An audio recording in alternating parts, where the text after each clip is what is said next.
अबे ये क्या बजा दिया? हम लोग ये नहीं करते हैं, हमनी के होई करनी चाहिए।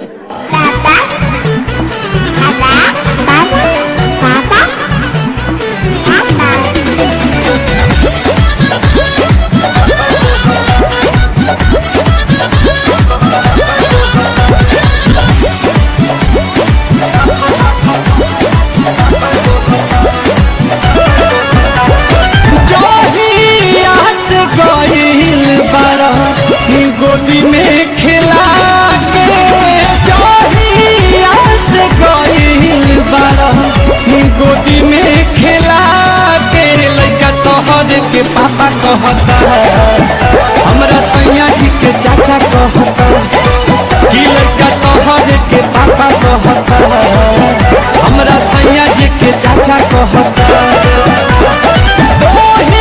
दिन से खोजता ते रोवता चिल्ला के वही दिन से खोजता ते रोवता चिल्ला के सोझा सा बकाई साफा कहता लइका तोहर के पापा कहता कि हमरा सैया जी के चाचा कहता कि लइका तोहर के पापा कहता।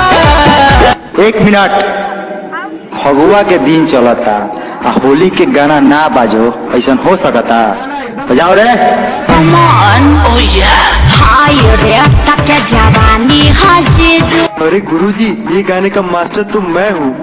अतना मोलाई करवाई हजारा 2000 तक पूछाओ नइखे, लाखों में हम बतियाई ना। अरे नहीं करो ना नचनी यारा रंगा सरे ये तो होली के भेकसी नहीं रंगा सरे तो तेरा भेकसी नहीं।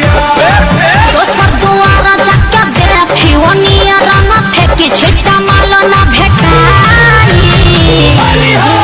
अरे कहता आधा काठा लिख दे हम रखे पूरा लिख दे बाकी डालब भे।